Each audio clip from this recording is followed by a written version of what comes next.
Shalom saudara yang terkasih dalam Tuhan, kembali lagi dalam renungan tekad, temukan kebenaran Allah yang dahsyat. Mari Bapak Ibu yang terkasih, kita bersatu di dalam doa. Tuhan yang penuh kasih, terima kasih untuk hari yang baru ini.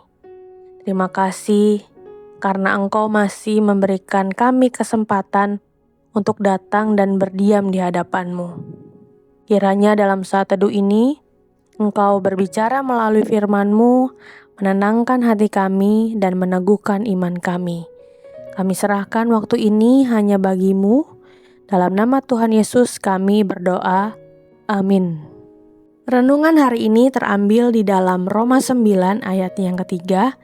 Demikian bunyi firman Tuhan. Bahkan aku mau terkutuk dan terpisah dari Kristus, demi saudara-saudaraku kaum sebangsaku secara jasmani.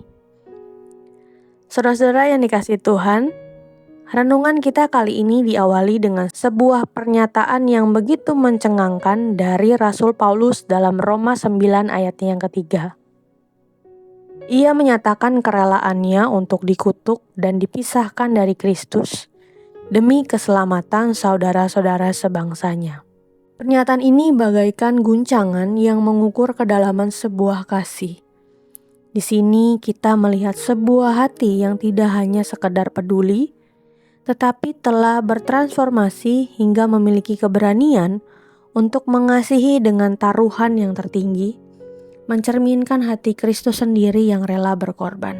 Saudara-saudara, apa yang mendorong Paulus sampai pada titik kerelaan seperti ini? Ini bukanlah sebuah sentimentalitas yang dangkal, melainkan buah dari sebuah pemahaman yang dalam tentang nilai sebuah jiwa yang terhilang di hadapan Allah.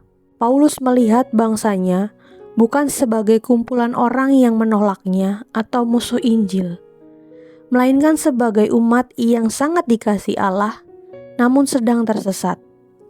Ia mampu melihat melampaui kesalahan dan penolakan mereka dan merasakan hati Bapa yang rindu untuk memulihkan mereka. Dari sini kita diajak untuk memeriksa ulang cara pandang kita terhadap orang-orang yang belum percaya di sekitar kita.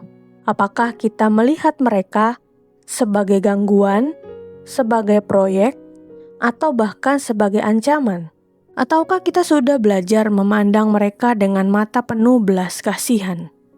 Seperti Paulus dan Kristus, kasih sejati akan mendorong kita keluar dari zona nyaman kita.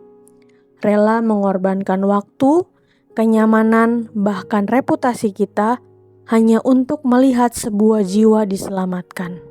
Saudara-saudara yang dikasihi Tuhan, oleh karena itu, marilah kita menjalani hari ini dengan membuka mata dan hati terhadap orang-orang yang terhilang yang Tuhan tempatkan di sekitar kita. Biarkan kerelaan Paulus menginspirasi kita untuk berdoa dengan lebih sungguh-sungguh, untuk peduli dengan tulus, dan untuk mengambil inisiatif memberitakan kasih Kristus. Bukan dengan rasa superior, tetapi dengan hati seorang saudara yang rela berkorban.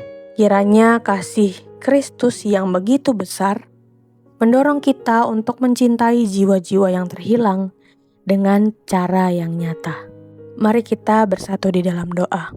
Bapa yang baik, firman-Mu kembali mengingatkan kami Tuhan untuk mengukur kepedulian kami terhadap jiwa-jiwa yang terhilang. Tuhan berikan kami kepekaan untuk memandang mereka sebagai jiwa-jiwa yang perlu diselamatkan dan perlu dilayani. Biarlah kasih-Mu mendorong kami untuk keluar dari zona nyaman dan rela mengorbankan waktu untuk melayani mereka. Inilah doa dan kerinduan kami. Hanya di dalam nama Tuhan Yesus kami berdoa. Amin.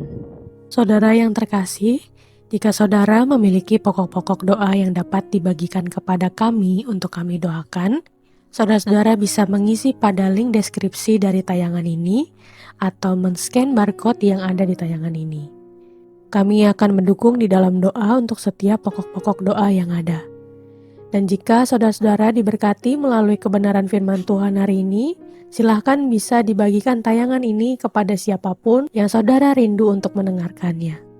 Selamat melakukan firman Tuhan yang dahsyat. Tuhan Yesus memberkati. Tuhan